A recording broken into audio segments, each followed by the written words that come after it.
8:36, continuamos y vamos inmediatamente con nuestro panel de conversación. Saludamos en primer lugar a la editora general de nuestro departamento de prensa, Montserrat Rolano. ¿Cómo estás, Monse? Muy Buenos días. buen día, todo bien. Qué bueno. Bueno, saludamos al exalcalde de Huechuraba, Carlos Cuadrado Prats. Carlos, bienvenido, muchas gracias por estar acá. Muchas gracias y gusto de estar con Montserrat. Sí, justo hacíamos la breve mención a que se reeditaron las memorias de Carlos Prats, así que si las quiere leer las puede comprar. Y saludamos también, por supuesto, a la académica de nuestra Facultad de Gobierno de esta casa ya desde hace bastante tiempo, Verónica Figueroa Buencho. Vero, bienvenida, muchas gracias por estar acá. Hola, ¿qué tal? Muy buenos días a todas, a todos ahí en el estudio, bueno, y a quienes nos escuchan también. Muchas gracias por la invitación. Bueno, quería partir yo muy breve, respecto a ¿qué les ha parecido esta, no sé si llamarlo polémica, pero a propósito de que se murió Vargas Llosa, de que murió este gran escritor latinoamericano, estas menciones a la relación entre la vida y la obra, si hay que privilegiar la obra, privilegiar la vida? Bueno, ustedes han escuchado seguramente muchas menciones al respecto. ¿Qué les nace decir respecto a este asunto? Vero. Bueno, yo creo que como tú decías, ¿no? Varias cosas. Primero, por supuesto que uno no puede desconocer la contribución, ¿cierto?, literaria que ha hecho Mario Vargas Llosa a través de distintas obras que han marcado también, ¿no?, y que han posicionado a la literatura latinoamericana. En fin, creo que eso nadie lo podría poner en duda, pero también me quisiera referir de alguna manera también a la otra mirada, ¿cierto?, de lo que ha significado, bueno, cuando uno ve los titulares a propósito, ¿no?, de la muerte de Vargas Llosa, bueno, el último representante de una generación, ¿no?, literaria, que dominaron el panorama intelectual, junto con otros hombres, por supuesto, ¿no?, que han marcado ese espacio literario de las últimas décadas. Pero también Mario Vargas Llosa ha jugado un rol político también, ¿no?, desde la palestra que ha tenido, por supuesto, ¿no?, como escritor, la posibilidad que ha tenido de participar en distintos medios de comunicación, la posibilidad de poner también, ¿no?, su palabra y su pluma, por supuesto, no solamente en sus libros, sino también en las columnas que escribía.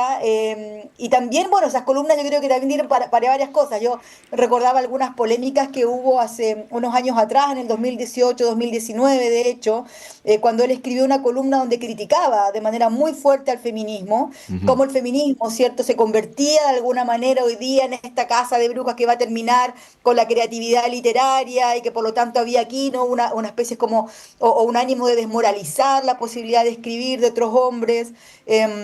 Declaraciones políticas que hizo en muchos espacios también, ¿cierto?, aquí en Chile también, apoyando la candidatura de José Antonio Kast, refiriéndose también, ¿no?, a gobiernos latinoamericanos, principalmente, por supuesto, de izquierda. Entonces creo que tampoco hay que olvidar, digamos, el rol que él jugó, el rol que jugó y que seguía jugando hasta ahora, ¿cierto?, hasta su muerte, en poner temas en la agenda también, en la agenda política, en generar polémica, en apoyar, por supuesto, gobiernos de derecha y dictaduras también, ¿no? Este apoyo a José Antonio Kast, por supuesto que uno también puede leerlo, ¿no?, con una derecha que ha apoyado al pinochetismo y que, bueno, en fin, ¿no?, ha puesto en entredicho, por supuesto, los derechos humanos. Así que nada, referirme nuevamente a que es muy difícil, es imposible hoy en día separar la obra de las personas, ¿no? Y sus contribuciones, que por supuesto que eso nadie lo puede negar, pero no podemos hacer un análisis que no sea situado. Creo que eso es importante también. Sí, un legado contradictorio, Carlos, en términos políticos, no así literarios. A propósito de lo que dice Verónica, también Vargas Llosa en su momento calificó a la derecha como cavernaria, a raíz de la discusión del aborto, si no me equivoco. También este video que se ha viralizado recuérdame ahí, Pato, con Axel Kaiser, a propósito de su defensa de la dictadura de Pinochet, y ahí él, bueno, lo para en seco y le dice todas las dictaduras son malas, ¿no? Por lo tanto, puede ser un poco contradictorio esto de respaldar a alguien como José Antonio Kast, quien es un férreo defensor del régimen dictatorial, ¿no? Es contradictorio, y su propia historia personal también ha sido bastante contradictoria, ¿no? ¿Cómo lo ves? ¿Qué podrías decir? Sí, en primer lugar, sorprende que la gente se descubra que personajes de esta envergadura tienen múltiples áreas de influencia, o que sus vidas privadas sean descubiertas en momentos y se agranda. No sé, pues yo pienso en Gabriela Mistral, que está cumpliendo los 80 años de su premio Nobel, y la vida de Gabriela Mistral en lo político, en lo social, en lo personal, en lo literario, es amplísimo, y la gente todavía descubre cosas de Gabriela. De Pablo Neruda, ¿qué hablar? Fue senador, fue candidato presidencial, tuvo posturas políticas, tuvo posturas, no sé, se habla de Vargas Llosa, las mujeres que tuvo, Neruda también. Entonces, yo creo que son personajes que adquieren quizás por el conocimiento que van desarrollando durante la vida una libertad que les permite pasearse por todo el espectro, reconociendo con libertad que, estando él en la derecha, condena a la derecha cavernaria de Chile, estando en una posición originalmente de izquierda, condena a Cuba, pero son evoluciones que en lo literario quizás también, si uno lo sigue literariamente, tú vas viendo que en la literatura también va habiendo un tránsito que va dejando, o por ejemplo Kandinsky, que pasó de casitas bien hechas a la abstracción total. Entonces a mí siempre no termina de sorprenderme cómo cuando muere uno de estos personajes se hacen imágenes que responden estrictamente a lo que uno debió saber antes, porque son personajes que uno siempre los tuvo frente a uno. Sí. Es curioso y me gusta porque hace que la gente reflexione más profundamente respecto de personajes que uno quizás se limitó a leer los libros más famosos, los recomendados y ahí.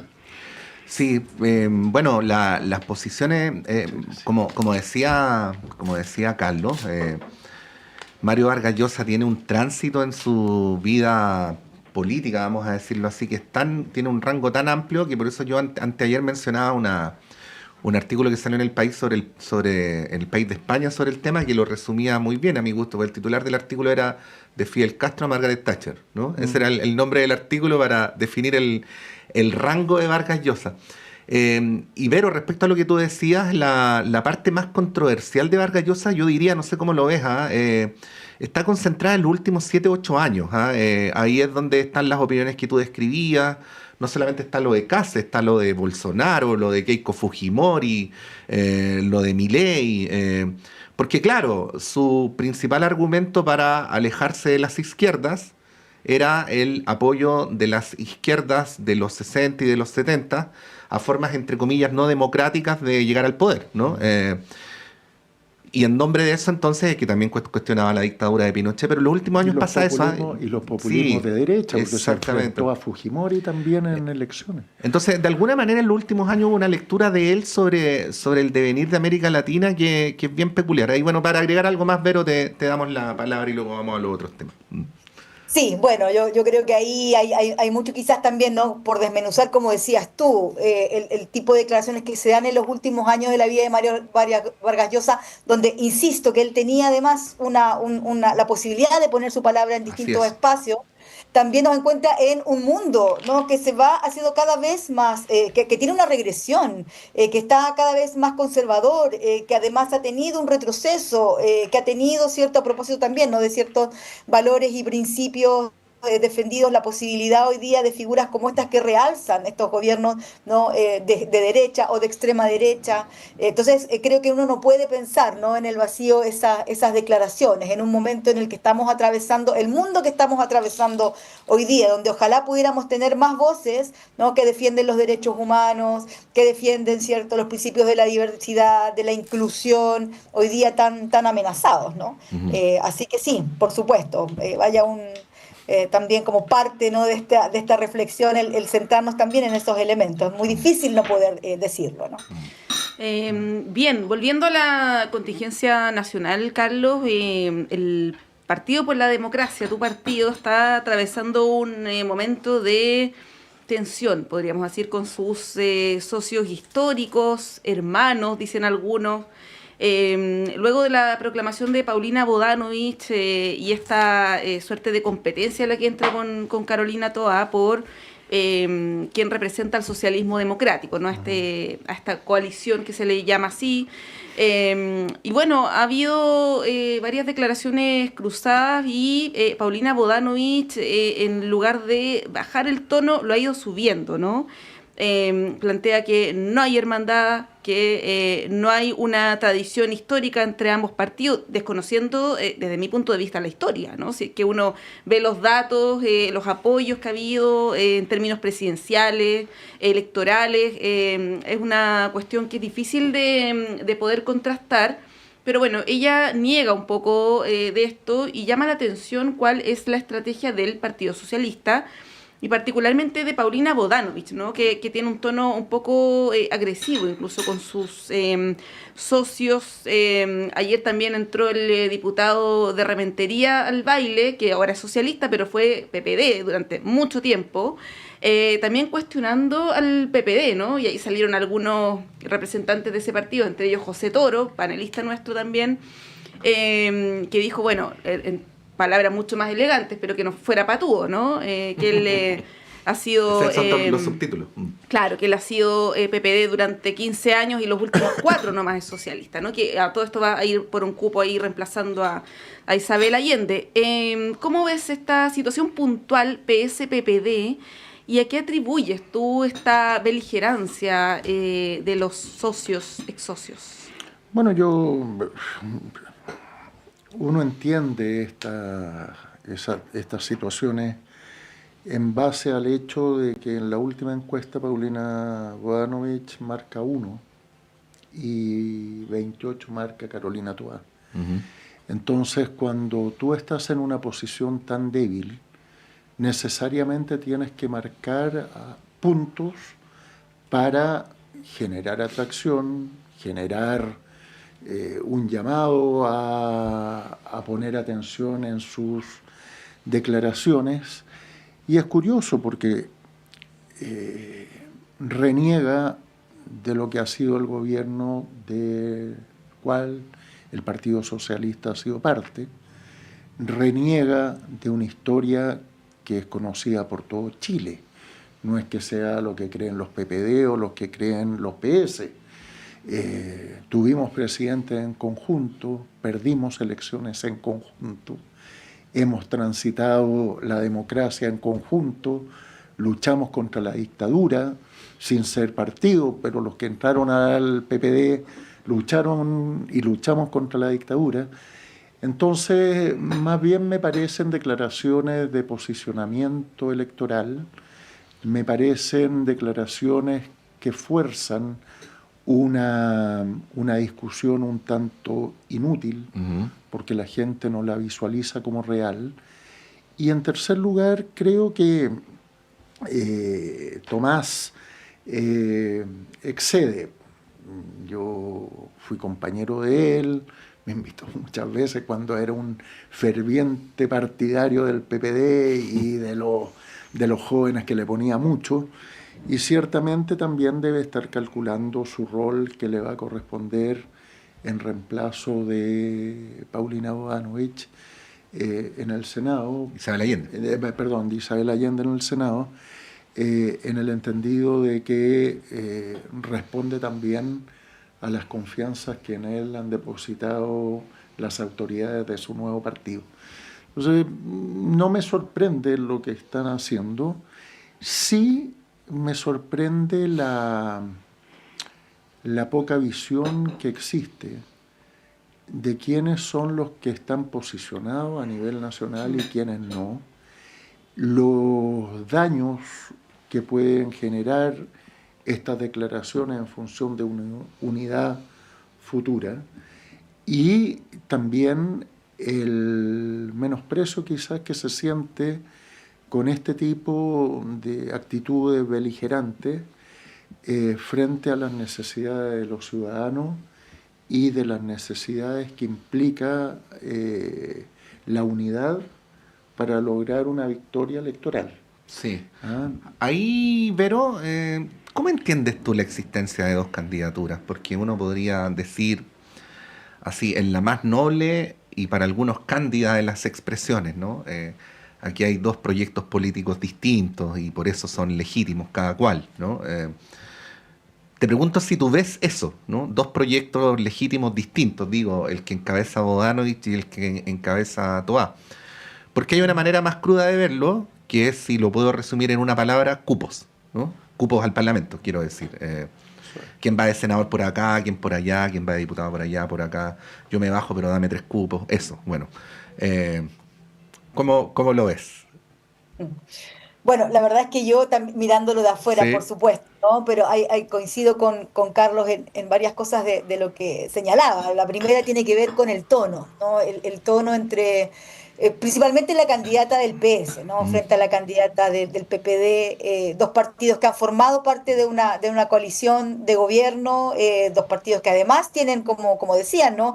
Trayectorias comunes, que han compartido, de hecho, espacios de gobierno, que han tenido roles importantes en las últimas décadas. Yo creo que le hace muy mal a unas primarias el tensionar el discurso, porque en primer lugar hay que llegar muy fortalecidos, imagino, a una elección donde, si bien, cierto, el foco de varios y varias candidatas del socialismo democrático o de hoy día, cierto, del mismo Frente Amplio, en fin, que van a disputar estas primarias, se ha centrado en el desorden de la derecha y que, bueno, que más bien la derecha se ponga de acuerdo, pero lo que vemos con este tipo de declaraciones es más bien que uno echa en falta el que haya una discusión verdaderamente programática y no centrarse en tensiones que la verdad es que son también, uno podría pensar, bien espurias, porque dependiendo de quién gane la primaria hay que apoyar esa candidatura luego, ¿no? Entonces, el desgaste que puede producir el entramparse en cuestiones muy, la verdad, muy cosméticas en este momento, respecto, por ejemplo, la propia continuidad, si somos o no continuidad del actual gobierno, cuando este gobierno todavía continúa y el socialismo democrático todavía forma parte del gobierno. Entonces, esta situación en la que también, ¿no?, el propio gobierno ha llamado a una presidencia, pero también donde empiezan a aparecer críticas, ¿no?, al gobierno y la posibilidad de continuidad con el programa, donde también hay una diversidad de candidaturas hoy día en estas primarias que yo creo que vale la pena también, ¿no?, poner digamos, relevar, y que ojalá podamos ver, que yo creo que es lo que estamos esperando, debates con altura. Hay temas, Carlos lo decía, el tema seguridad, por supuesto, que es un tema preocupante, el tema, bueno, en fin, de cómo la ciudadanía siente o recupera una confianza en las instituciones, el encanto también incluso por la política, uno podría decir, en un momento en donde a nivel global estamos viviendo situaciones verdaderamente dramáticas que nuestro país también está experimentando, no solamente en términos arancelarios, sino también en términos de ideas, ¿no?, en términos de imaginarios que se van a instalar también en un debate político, probablemente en los próximos meses. Entonces, yo esperaría que hubiese, ¿no?, de parte del progresismo, más bien la posibilidad de aunar ideas, de generar y fortalecerse en la posibilidad de generar propuestas que la ciudadanía pueda ir a apoyar de manera masiva en las urnas, y que ojalá tengamos, ¿cierto?, en los próximos 4 años la posibilidad de avanzar en un proyecto que realmente sea progresista. Entonces, claro, uno mirando afuera, a mí me cuesta entender, yo desconozco si hay situaciones que obviamente uno no ve, digamos, ¿no?, esta agenda más oculta, relaciones personales, no lo sé, pero sí llama la atención entre, digamos, que se ha generado entre estos dos partidos que comparten una historia común, y uno lo ve, y proyectos comunes. Eso creo, ¿no?, que podría yo reflexionar. Entonces la invitación es más bien, oye, céntrense en lo programático, hay que fortalecer el avance de las ideas y el debate basado en el respeto, y ojalá que, bueno, quien resulte ganador o ganadora en las primarias tenga un apoyo contundente también de un sector, porque va a ser muy necesario. Sí, aquí la hipótesis, Carlos, del proyecto político a mí no me convence mucho, ¿ah? esto que en algún momento reivindicó la democracia cristiana con Carolina Goich para levantar esta hipótesis del camino propio, que le fue bastante mal, por cierto. En este caso creo que no se aplica y veo dos hipótesis, no sé si tú tienes alguna otra. Una, este sentimiento medio chauvinista en el Partido Socialista, esto como el orgullo socialista, que bueno, lo ha planteado también Alfredo Yoñán en una columna en el País ayer bien interesante. Y otra, el tema de la política transaccional en su máxima expresión, ¿no? El tema de los cupos, básicamente de fortalecer el Congreso y que evidentemente no hay un interés por la presidencial porque ya dan por perdida esa elección, ¿no? A mí me da la impresión que tiene que ver mucho con eso último y no con otras razones, lo que dejaría muy mal parado al Partido Socialista en términos de imagen pública, ética incluso, si esa es la razón, ¿no? Porque evidentemente el argumento de que Carolina Toa no marca las encuestas, que no tiene carisma, y la alternativa es Paulina Bodanovich, lo digo con mucho respeto, pero tampoco convence mucho, ¿no? Si tú dices por carisma y marcar en la encuesta, claro. No, claro, o sea, no es una candidata que vaya a generar un entusiasmo en una población importante, digamos. Es una cuestión que se ve en las encuestas y como lo hemos dicho, la última incursión que ella ha tenido en términos electorales le fue bastante mal, ¿no? Entonces, ¿cómo lo ves, Carlos, desde el punto de vista de la estrategia del Partido Socialista? A ver, yo creo que existe mucho eso del orgullo socialista, por cuanto el Partido Socialista tiene una historia mucho más grande que el PPD. Han sido más trascendentes ellos que nosotros en la historia de nuestro país.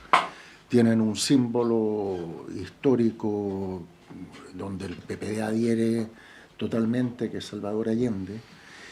Y por lo tanto yo creo que ese tema los condiciona mucho frente a hermanos que pretenden, el hermano menor que trata de ser como el mayor o superarlo. En segundo lugar, creo que también hay un criterio de realidad. Carolina Toa fue ministra, fue diputada, fue alcaldesa. Por lo tanto, de 3 cargos que ha detentado, hay 2 de elección popular que fueron probados en las urnas. Si bien el cargo de senadora viste mucho, Paulina no fue electa porque reemplazó en su momento a otro senador. Hay que recordar también que cuando ganó Piñera, ciertamente la mejor carta competitiva a Piñera era el presidente Lagos, y fue el Partido Socialista el que sepultó la posibilidad de que Lagos fuera nuevamente candidato presidencial. Por lo tanto, pueden haber todavía situaciones que no se han resuelto desde entonces. Y ciertamente yo creo que no hay una diferencia ideológica. Yo creo que en Chile hace tiempo se cubre lo raquítico de la discusión política poniéndole ese manto de son diferencias ideológicas. Cuando uno está en las discusiones cotidianas, uno ve que se habla desde el yo creo, yo pienso, me parece, me dijeron, y como es tan trivial y tan pedestre los argumentos, le ponen esa capa de, no, son diferencias ideológicas insalvables, que hace que la gente, como cuando antes las misas eran en latín, y uno que no hablaba latín escuchaba al cura y uno quedaba impresionado, creo que va por ahí. Por lo tanto, descartando, da la impresión que esta candidatura, que no tiene ninguna viabilidad real, responde a lo más básico de la política, que es transar, negociar y quedar mejor expectado para una elección parlamentaria que da la impresión que también va a ser compleja. Entonces, y sin asumir en la discusión interna que al frente están los adversarios. Porque hay una frase histórica de Churchill en que se acerca un ministro y dice: primer ministro, allá al frente están nuestros enemigos. Y Churchill le dice: no, ministro, está equivocado. Ahí están nuestros adversarios. Acá atrás están nuestros enemigos. Bueno, vamos a continuar con el tema, porque dejo instalado lo siguiente, a ver cómo lo ves, Verónica. Y por supuesto, Carlos. La primaria del oficialismo debería ser una magnífica y quizás la única gran oportunidad para hacer una reflexión colectiva de carácter programático, ¿no? ¿Qué es lo que nos es de peculiar como opción política en el Chile del 2025? ¿Qué le proponemos al país? ¿Sobre qué bases vamos a construir nuestra candidatura presidencial? Y lo que yo veo desde afuera, pero no es lo que importa, sino lo que piensen ustedes, es que, salvo Carolina Toá, donde le veo y le reconozco un esfuerzo para hacer planteamientos de carácter programático con los cuales uno puede estar de acuerdo o en desacuerdo, pero ha hecho el esfuerzo. En el caso de Paulina Bodanovich tenemos todavía más bien eslóganes. En el caso de Janet Jara, una candidatura que recién está despegando, hay que reconocerlo, pero que en los primeros días ha estado muy signada por esto de Cuba, de Venezuela, y así sucesivamente, ¿no? Y mi pregunta entonces es si el oficialismo va a aprovechar o no, o está aprovechando o no la oportunidad para reconstruirse en términos programáticos, ¿no? Porque ahí evidentemente hay un vacío, por decirlo así, entre la candidatura de Boric que ganó y lo que han sido estos años de gobierno, ¿no? Bueno, dejo eso instalado para que lo retomemos a la vuelta. Son las 9:03, breve alto y volvemos.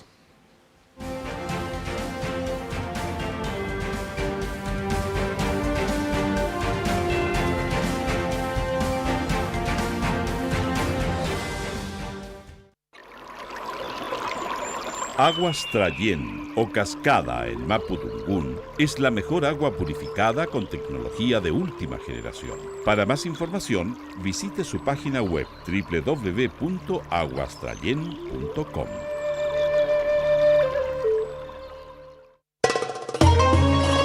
¿Qué pide Palestina? El respeto al derecho internacional. Solamente eso. Una de las mayores catástrofes de este siglo XXI se vive en Palestina. Y nosotros, el domingo a las 9 de la mañana, hablamos de Palestina. Palestina por siempre en Radio Universidad de Chile. Encuéntranos en la plataforma de Spotify y sintonízanos en Radio Universidad de Chile el domingo 9 de la mañana. Palestina por siempre. Palestina por siempre.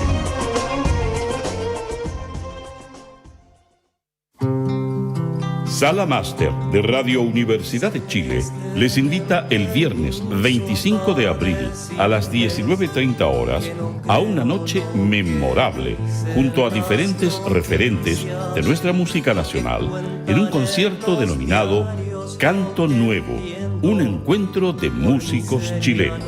Nos acompañarán esa noche Schwenke y Nilo, Patricio Liberona, Francisco Villa, Diego Díaz, quien homenajeará al cubano Silvio Rodríguez, y Rodrigo Núñez, acompañado del músico Mario Feito al piano. Viernes 25 de abril, 19:30 horas. Entradas disponibles en Portal Tickets. Más información en www.salamaster.cl.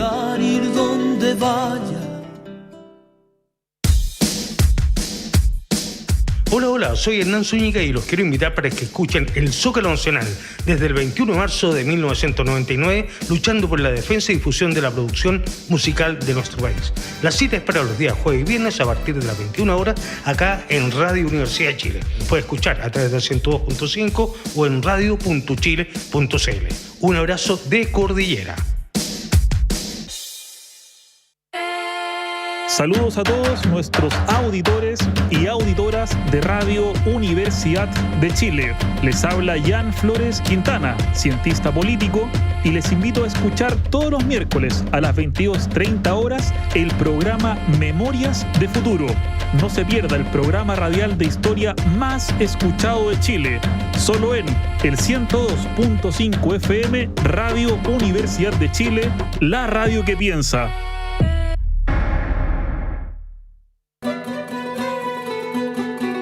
Radio Universidad de Chile, 102.5 en la banda de frecuencia modulada, te invita a escuchar Caleidoscopio de la Salud,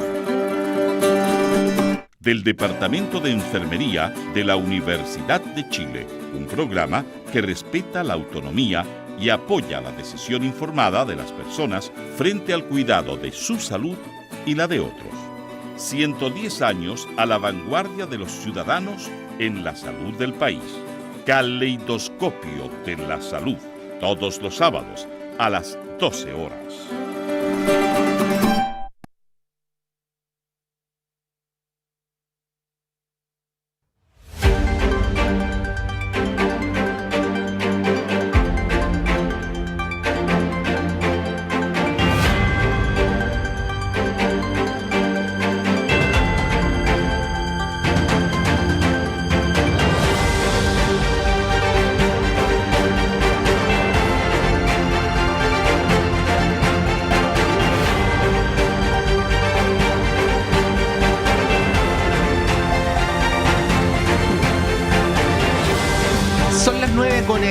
Con 7. Bueno, estaba enunciado el tema desde antes de la pausa. Estamos con Montserrat Rolano acá en el estudio, con Carlos Cuadrado y con Verónica Figueroa Güencho. Pero quizás lo que yo planteaba como dilema antes de la pausa no es tan inhabitual, porque es típico que cuando las coaliciones están en el poder dicen que se vacían un poco de ideas, ¿no? Que estar en la oposición da más tiempo para pensar. Pero además hay que agregarle de que es bien difícil un momento político en el cual los vientos hayan cambiado de manera tan rápida en tan pocos años, ¿no? Entonces esto creo que le agrega una complejidad adicional a lo que yo planteaba antes de la pausa. Bueno, es un gran tema, ahí te queríamos pedir una reflexión. Uy, pues sí, la verdad es que es el tema del día. Uno mira los titulares y estos ires y venires y uno dice ya, ¿dónde están? ¿Cuándo vamos a empezar a escuchar las propuestas, cierto? Para poder participar de manera informada. Y ahí coincido contigo, Patricio, de que lo que hemos visto es que la candidata Carolina Toá ha sido la que ha avanzado en conformar un equipo programático, en al menos avanzar cuáles van a ser los ejes, ¿no? de preocupación, seguridad pública. Ella ha hablado de crecimiento económico, por supuesto el seguir avanzando en la reforma de pensiones, ha abordado los temas por supuesto de salud y de educación, entre otros, ¿no? Y hemos ido viendo al menos en las redes sociales que se han ido conformando equipos para pensar incluso también la agenda internacional, cómo va a enfrentar Chile, ¿cierto? Las políticas arancelarias que está imponiendo Estados Unidos y otras relaciones que son importantes, pero en las otras candidaturas yo diría que todavía no hemos visto mucho, ¿no? Tú decías la candidatura de Janet Jara recién se está anunciando, uno podría pensar que viene con una agenda quizás de continuidad de lo que ha sido, ¿no? Su trabajo como ministra del Trabajo, y quizás ir profundizando también, ¿no? en políticas sociales, pensando obviamente del partido al que ella pertenece. Yo creo que ella ha dado cuenta, por supuesto, de su capacidad de trabajo y de liderar agendas y también de dialogar. De Winter tampoco he escuchado mucho, la verdad, no hay mucha propuesta, más bien obviamente pensando en que hay una continuidad quizás, ¿no? del gobierno. Sí ha dicho que busca ampliar esta base, ¿no? de apoyo del 30% que tiene el gobierno actual y por lo tanto avanzar en esa línea. Y bueno, y de la candidata Paulina Bodanovich yo diría que estamos más allá de estos discursos, ¿no? de estas posturas, estos planteamientos, enfrentamientos con el PPD, a propósito también de negociar ciertos cupos en el Parlamento o no, del peso histórico que tiene el Partido Socialista. También, bueno, estamos esperando cuáles van a ser esas propuestas. Lo que sí ha dicho es que ella claramente quiere marcar un antes y un después con este gobierno. Su candidatura no va a ser de continuidad. Y por lo tanto sabemos que se quiere diferenciar de un programa en el que ha participado también el Partido Socialista, insisto, como decía antes, de manera muy activa, ¿no? Y todavía está en el gobierno, así que... Tiene el ministro del Interior, ni más ni menos. Tal cual. Sí, es bien raro que el Partido Socialista diga, nosotros no somos el gobierno. No, y hace 2 años dijeron, nosotros somos el gobierno. Claro, hay publicaciones de prensa. Nosotros le damos el sustento al gobierno. gobierno. En cambio ahora no. Sí, Carlos, en esa línea llama la atención que Paulina Bodanovich haya iniciado su candidatura o precandidatura atacando al gobierno, al PPD y a Carolina Toá. Dijo en una entrevista en Mesa Central, criticó propuestas de Carolina Toá como una propuesta en materia tributaria y parece que la citó mal, porque ahí le respondieron ayer del equipo programático de Toá, en lugar de hacerlo respecto de Matei, por ejemplo, ¿no? O de Kast, no sé, pero que se haya focalizado en criticar a sus, como decíamos, socios. Y cuando en la vereda del frente hay harto que está pasando, ¿no? Ayer se firmó un acuerdo, un principio de acuerdo, consolidando algo que ellos mismos denominaron como la nueva derecha, ¿no? El Partido Republicano, Social Cristiano y Libertario.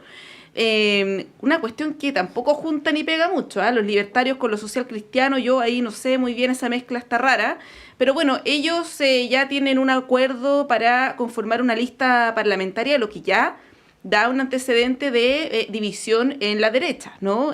Concreto ya, no es una especulación. Respecto de la candidatura de Evelyn Matei, ella se ha focalizado mucho en el tema seguridad, migración y algo de economía también, criticando a este gobierno, pero no ha tenido, por ejemplo, propuestas en materia social o no propuestas que hayan lucido mucho. Y claro, quizás ahí uno podría entrar también a comentar aquello, ¿no? ¿Cómo es eso ya desde la vereda del frente, lo que está pasando en la oposición? Hay un interés que se entiende, ¿no?, por poner el foco en estos tres temas, pero bueno, parece que a la ciudadanía también le interesan otros temas, ¿no? Y ahí es donde la centroizquierda quizás podría capitalizar aquello. ¿Cómo lo ves en relación también a las candidaturas del oficialismo? A ver, yo creo que la derecha siempre ha demostrado un pragmatismo mucho más claro que los sectores más progresistas. La derecha, cuando se traza un objetivo, dejan pasar todo. Renuncian a lo que dijeron antes, se abrazan con los que querían apuñalar y finalmente hacen la pega que buscan. Hace tiempo uno no habría podido imaginar a Kast con Kaiser llegando a un acuerdo donde hasta Kaiser dice: mira, si yo mañana marco 4, yo me bajo porque es un absurdo ir y apoyaría a Kast.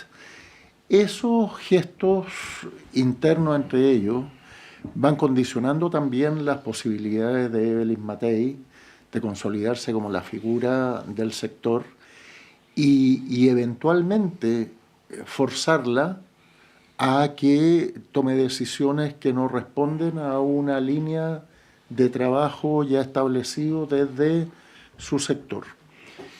Por otro lado, da la impresión que las negociaciones parlamentarias para ellos se van a dar mucho más fuerte cuando se haya resuelto esta parte más presidencial, que aunque parece tan revuelto, me da la impresión que es menos violenta y más amigable para después que lo que estamos haciendo desde el sector que yo represento. En tercer lugar, la ciudadanía tiene que entender que las propuestas que hace la derecha son súper llamativas siempre, pero los resultados no demuestran lo bonito que son las propuestas que hacen. Han fracasado en su modelo de seguridad, han fracasado en las propuestas que hacen, estas tonteras de instalar cárceles en el desierto, que no es ninguna novedad porque Lavín ya había propuesto hacer cárceles en alguna isla. Y esas cuestiones son llamativas, hacen que la gente concurra con simpatía, pero luego cuando se trata de resolver el problema, uno se da cuenta que básicamente la derecha hace apología de la delincuencia, pero las soluciones no las logra. Entonces yo creo que Evelyn Matei, con este acuerdo de ayer de Kast con Kaiser, queda en una posición bastante compleja. Lo mismo la participación de Rodolfo Carter, que desaparece un poquito del mapa, pero en términos concretos es un agitador donde lo pongan, y es mejor tenerlo de agitador cerca de uno que lejos de uno, y que fue el portazo que le dieron Evelyn Matei y compañía. Entonces yo creo que el tema de la derecha, pese a cómo se ve, creo que va a tener una solución mucho más lógica que lo que debiera darse en el sector mío. Yo aspiro, inocentemente, cándidamente, o todos esos calificativos que uno puede tener, que para la primaria el PS con el PPD debiera llevar uno solo, en lugar de llevar dos para enfrentar a Winter y enfrentar a Jara, porque se corre el riesgo de que... O sea, ¿tú piensas que la candidatura de Bodanovich podría poner en riesgo la victoria de todas las primarias? Yo creo que si se desarrolla una buena campaña, abandonando un poquito los adjetivos, y el Partido Socialista se ordena en lo que sabe hacer, que es campaña, podría no ser exitosa en el objetivo que buscan, pero debilitar la candidatura de Carolina, pese a que Carolina está haciendo el trabajo de fortalecerse en la diferencia. No hay ningún otro candidato que haya hecho propuestas. Mirosevic lleva ¿cuánto tiempo? Winter, que es de gobierno, es diputado, ya debiera haber salido inmediatamente desde el momento en que lo proclaman con una propuesta. La Paulina pertenece a un partido histórico que debiera ya tener algo hecho que todavía no resulta, y Carolina Toá, sin tener algo concreto, tira idea en base a su inteligencia, su experiencia y el conocimiento que tiene de lo que es el gobierno local, el gobierno parlamentario y el gobierno ministerial. Entonces creo que ella puede hablar de todos los temas sin necesidad de un pauteo, a diferencia del resto. Sí, pues y además hay que recordar que en el caso del Partido Socialista hay varios militantes, expresidentes, senadores que habían manifestado su respaldo público por Carolina Toá. Recordemos la carta encabezada por Isabel Allende, que coincidió además con el día de que se filtrara su destitución. Ella, así como otros también expresidentes del PS, claro, acá entrevistamos a varios también, a Leo Soto, en fin, todos se manifestaron públicamente por Toá. Entonces hay una suerte de división interna que en la soledad de la urna no sé cómo se va a zanjar, digamos. Oye, queríamos llevarlos a otro tema, partir por la situación dramática del fallecimiento de estos dos hinchas el jueves pasado, y decir que eso se tiene que esclarecer. Yo creo que uno puede decir las dos cosas al mismo tiempo, ¿no? Eso se tiene que esclarecer, y especialmente hay que esclarecer el eventual rol de los agentes del Estado en esos fallecimientos. Pero dicho lo dicho, está la situación de la violencia en el fútbol, la violencia en los estadios, y todas las consecuencias que esto tiene, no solo sobre la misma actividad del fútbol, sino sobre la comunidad en su conjunto. O sea, ya sabemos... Vero, Carlos, Monse, que los partidos de fútbol, especialmente los de alta convocatoria, dejan una huella desde horas antes hasta después del partido por toda la ciudad, ¿no? Por todas las ciudades, por lo tanto no es un problema circunscrito al estadio, ¿no? Y a este respecto decir dos cosas. Primero, que nosotros veíamos que cada vez que ocurrían estos hechos había como una suerte de catarsis y luego nos olvidábamos del tema. Lo cual contrasta con el vigor con el que el ministro Cordero ha asumido un liderazgo en la situación, ¿no? Es inhabitual que en la misma noche del jueves se le acepte o se le pida, da lo mismo, la renuncia a la encargada de Estadio Seguro, acto seguido su voluntad de declarar a las barras como organizaciones delictuales, y tercero, la decisión de poner fin al programa Estadio Seguro. En 2 semanas que llevan el cargo. Sí, en 2 semanas. Lo planteo en 2 dimensiones, Verónica. Una, parecería ser, lo digo solo de modo hipotético, que hay una voluntad de avanzar hacia una solución en el problema, ¿no? Y no simplemente de catarsis, como vimos en la otra. Y uno segundo, y tiene que ver con el análisis más político, un ministro que parece dispuesto a tener el control de la agenda, en contraste con lo que ocurría cuando los temas de seguridad dependían en Interior, donde vimos muchas veces al gobierno respondiendo a una pauta que estaba más bien planteada por la derecha y o por los medios afines a la derecha, ¿no? Bueno, en esos dos niveles, ¿cómo lo ves? Uy, bueno, sí, la verdad es que este es un tremendo tema y que vuelve a la agenda de manera recurrente, porque de hecho cuando nace el programa Estadio Seguro, ¿no? Ya debe tener, me parece que es de gobierno de Sebastián Piñera, 2011. Claro, lo que vemos es que había ahí efectivamente una apuesta por, bueno, cómo hacer que efectivamente el espectáculo del fútbol fuera un espacio seguro, pero sobre todo un espacio familiar. Siempre aparece esta idea que hemos visto que claramente no se ha dado, ¿no? Y ahí a mí me parece que ha sido bien acertado también lo que el nuevo ministro de Seguridad, además encabezado este nuevo ministerio, que yo creo que también a propósito del tema está o lo pone hoy día en la agenda para ver también, ¿no? la eficiencia, la eficacia, el liderazgo, que obviamente también Cordero ya tuvo en Interior y que hoy día está mostrando en el Ministerio de Seguridad. Sobre todo porque también lo que está en debate es el rol de las policías, ¿no? Y el rol de carabineros en particular en resguardar la seguridad en estos espectáculos, porque vuelve al debate, ¿cierto?, la idea de que las policías o la responsabilidad que tienen en este caso, ¿cierto?, las policías de resguardar la seguridad al interior de estos espectáculos masivos, donde hay responsabilidades también de privados, aquí las responsabilidades que tienen los clubes de fútbol, ¿cierto?, la propia Asociación Nacional de Fútbol también, ¿no?, en asegurar las condiciones de las ventas de tickets, de obviamente las hinchadas, ¿no? Del rol que también juega la seguridad, y por otra parte, bueno, el rol de las policías o de carabineros de resguardar lo que nos afecta a todo, al resto, ¿cierto?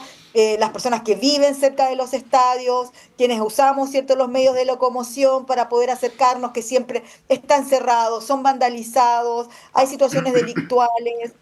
No hay claridad, ¿cierto?, de cómo se va a avanzar en esa decisión.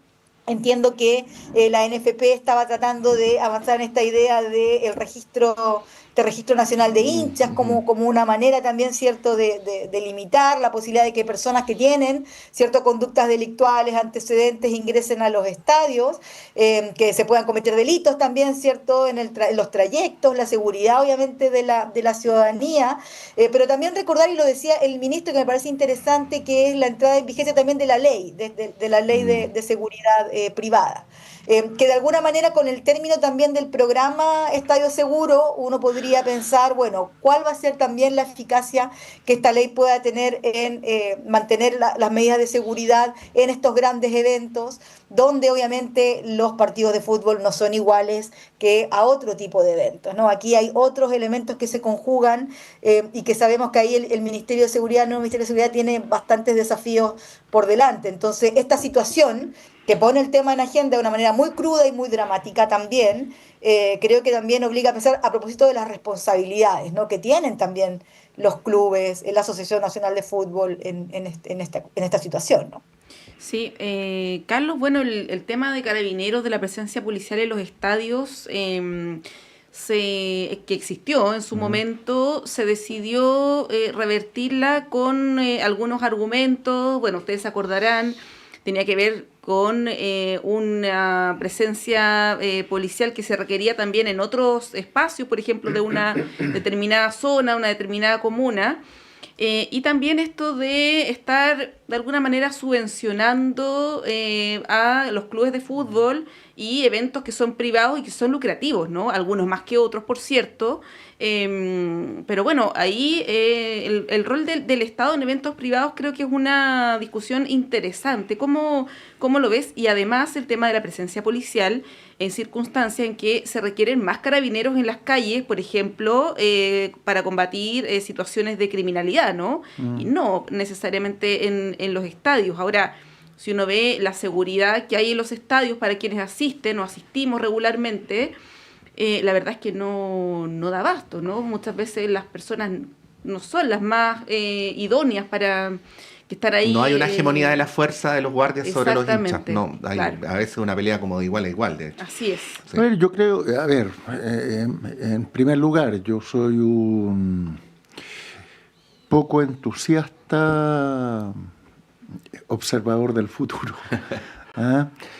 Porque esto nos ha pasado 20 veces. Entonces, cuando uno se pone a pensar por qué no resultan las cosas, uno llega a una conclusión que es la base, que yo creo, quería escribir una carta el otro día al Mercurio,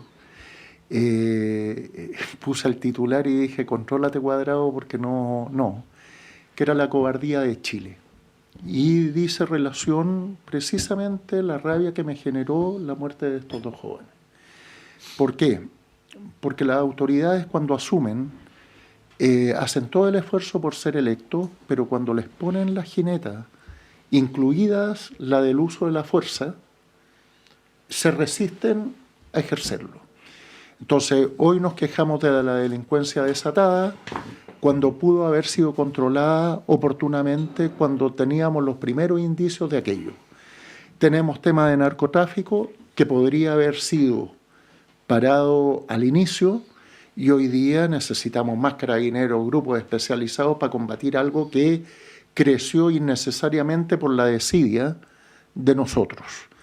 Luego uno ve el tema con el empresariado, cobardía nuevamente de las autoridades de hacer valer la condición de Estado frente a una empresa que contrató con el Estado y no cumplió lo prometido como pudo haber sido en él, y cuando el Estado se llena la boca del castigo que da en él, aparece que son 25 millones, 50 millones, que es marginal respecto de lo que lucran.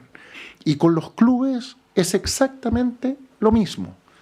Se iba a hacer este listado que bien señala, se me olvidó el nombre, Verónica, de la lista de los hinchas. Y a motivo de nada se posterga un año para que se puedan inscribir. Si nosotros somos hinchas y el requisito para entrar al estadio es estar en la lista, yo me inscribo hoy día mismo en la tarde y mañana voy al partido. No es necesario generar espacio y espacio y espacio. Esto que sucedió lamentablemente con estos dos jóvenes muertos es responsabilidad de la cobardía que hemos tenido de enfrentar los temas como corresponde. Si se hace un espectáculo privado, dentro de lo privado tiene que ir considerado el tema de la seguridad.